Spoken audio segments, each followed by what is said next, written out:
welcome back. It's 9, and today I have another video for you guys. It looks like we've got some leaks happening with the Sony PlayStation Plus Video Pass, which we're going to be talking about. We're also going to be discussing Returnal and its resolution, frames per second, and if it has ray tracing. Some really good information there. And lastly, we'll be talking about a new PlayStation patent for an AI-controlled player. Now, before we get into that, if you have not subscribed already, please hit that subscribe button, hit that notification bell to get notified about all my upcoming videos, and hit the like button. It helps the channel a ton. Now, let's get right into this VGC article titled, Sony looks to set to announce PlayStation Plus Video Pass, and it looks like they may have leaked this on their own. So a logo for PlayStation Plus Video Pass was published on Sony's official website today, along with the following description on its Polish website. It's now been removed, of course. A new benefit available for a limited time on PlayStation Plus. PS Plus Video Pass is a trial service active from April 22nd, 2021 to April 22nd, 2022. The subscription benefit is available to PS Plus users in Poland, which is what's stated there, that has now been removed. And the movies listed, Venom, Bloodshot, and Zombieland, are all produced by Sony's own movie business. Of course, if you guys already know this and you've been following the content, you know that Sony owns a lot of television content. So they got Sony Pictures Television, they have their anime content through Funimation and Crunchyroll, so they own a lot of TV content, whether it be anime, movies, TV shows. You get the idea. There's a lot there. Now, we also know that Sony has been talking about having something to compete with Game Pass. And now, while this is not video games, this is still something that can give an edge to the service. And I'm not saying that this is going to, in any way, shape, or form, make Game Pass irrelevant. Obviously, Game Pass has its purpose, has its reasons to be around. People love it. It makes sense. But we need more value from PlayStation Plus, PS Now, which is what you guys have said based on the poll that I took and the discussion video that we had a while back. Now, this could add more value to PlayStation Plus naturally, right? If this was one of those things that they added, people like to watch movies, people like to watch TV.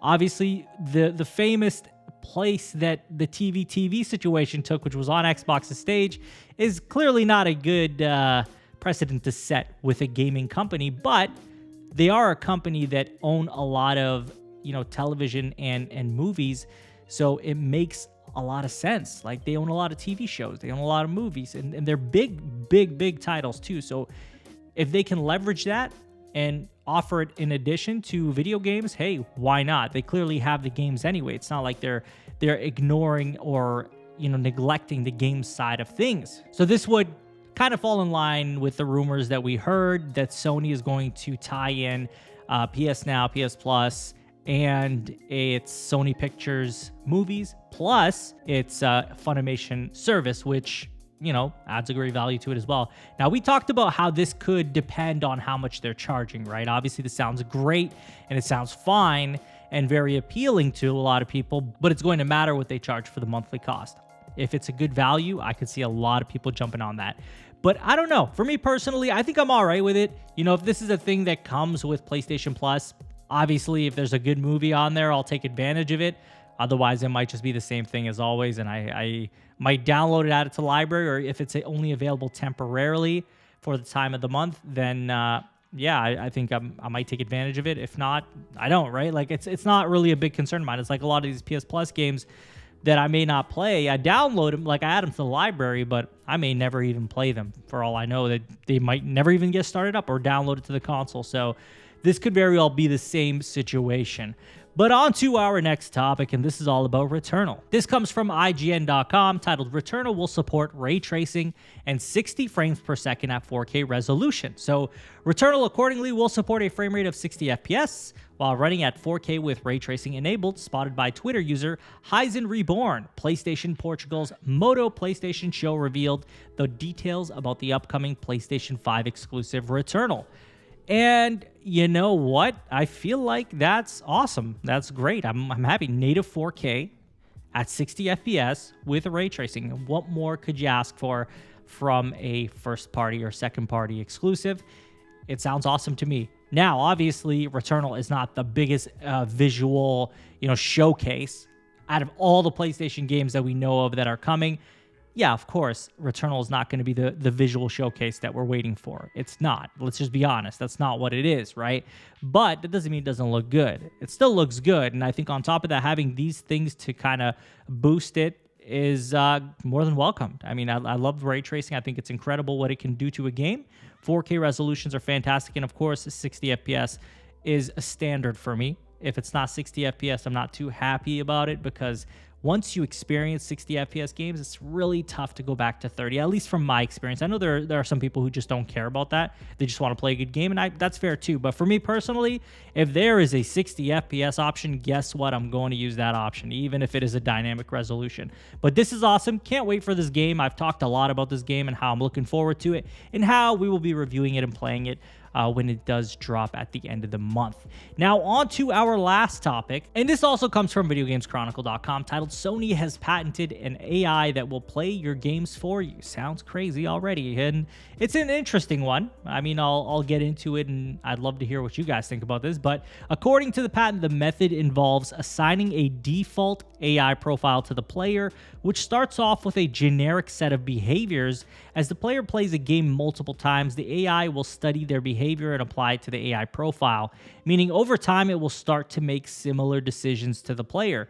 The idea is to eventually end up with an AI profile that plays similarly to the player, who will have the option to let the AI take over and play the game on their behalf. Now, you may be thinking, well, what in the hell is the point of that? If I'm playing a video game, it's the point of me playing, right? So they give some examples to give you an idea of when this would be used. So an example is players asking the AI profile to proceed in automatic mode to complete specific game tasks that are difficult for the user. The patent also points out that games may be able to flag if a player needed AI help to beat a task. If the AI character has completed specific tasks, those tasks can be identified as being completed by the user with assistance from the AI game controller, it explains. This is very important if you really pay attention to this.